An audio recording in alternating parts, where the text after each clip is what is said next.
Hello everybody, it's Josie here. I'm going to be talking about two books. So I'm essentially doing a two-book review, but they are by, sorry, my voice is going.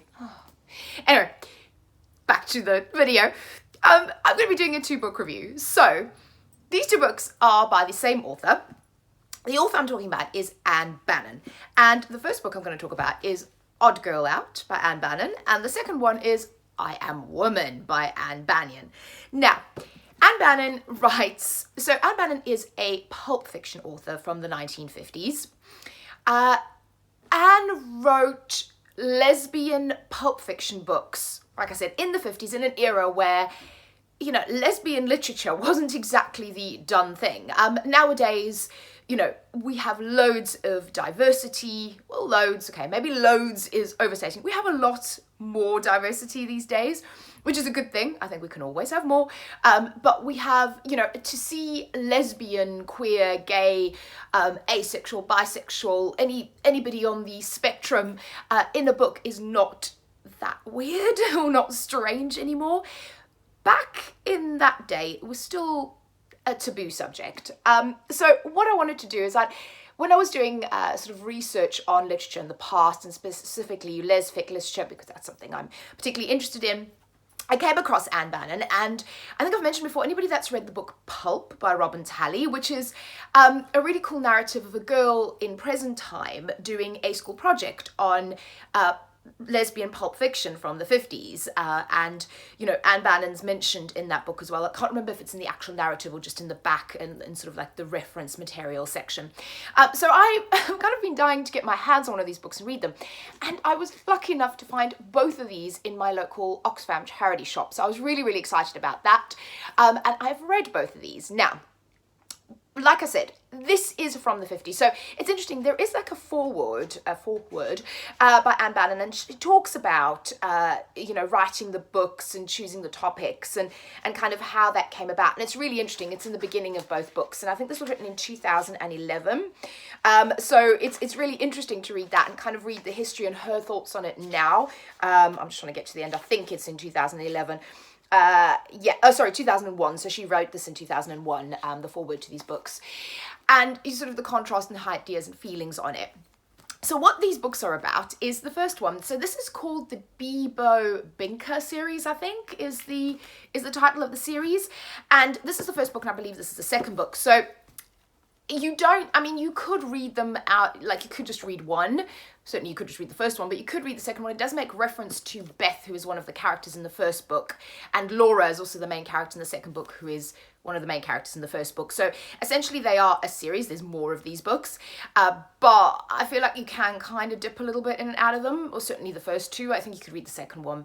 Anyway, so the first one, Odd Girl Out. So this one is main character Laura, who sets off to university. So these are essentially new adult and adult, because this is a few years later. So they're not YA books, they're adult books.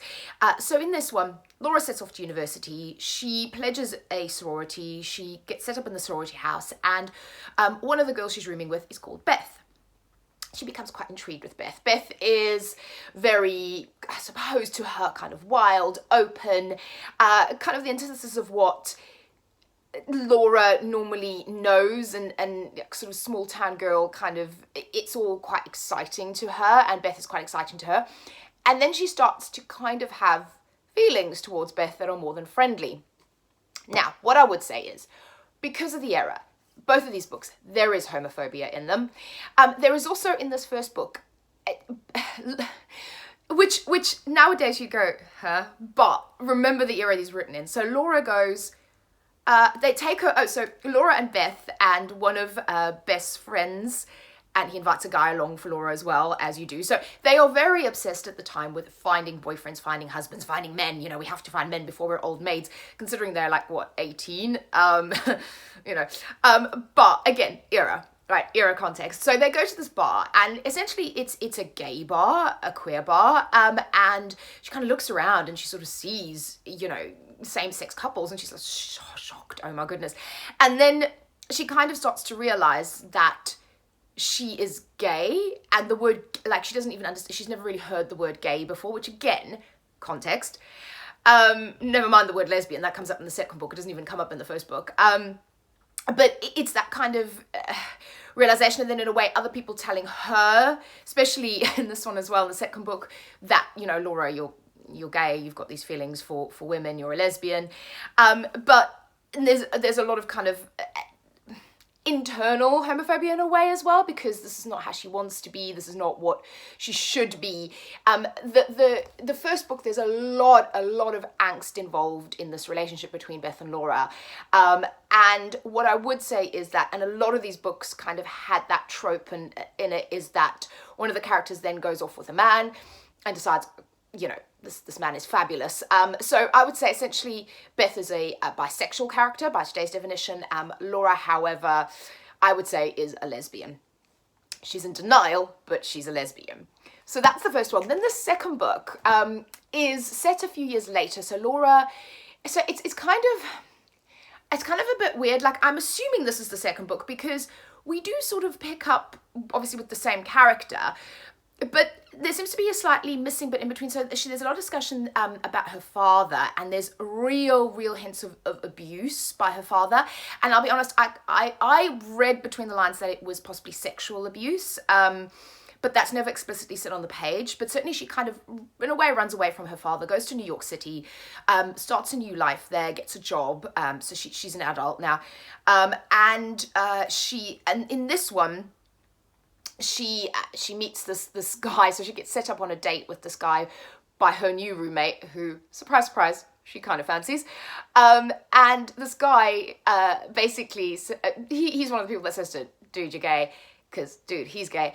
And again, he takes her to this kind of lesbian bar, and she meets another girl there, who is Bibo. So these books are called the Bibo Binka, I'm not even saying that rightly, Bibo Binka Chronicles, and I'm assuming that's the character we might follow in the other books if you read on. And she meets her, and they kind of have this affair, but again, there's still these feelings of, you know, this is slightly wrong and I shouldn't be doing this and that kind of thing. So that in a modern reader context can get a bit annoying. Again, you hear that first word lesbian in here, and I think again she's kind of quite surprised by that.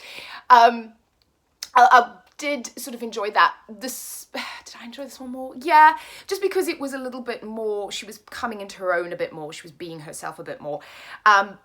But yeah, they're fun, they're entertaining, and I love that I got to read them because I wanted to read something from that era, and I wanted to revisit that, you know, lesfic began and started, in a sense, that sort of, that pulp lesfic era. I'm glad I read them. Will I reread them? No. Are they my favourite books I've ever read? No, because of those things that kind of grate, but you've got to take yourself out of that modern mindset and into the mindset of the time, you know, that obsessing about marriage and men and that kind of what would a 50s, you know, early 60s era girl actually be thinking, be very different thought process to 2020.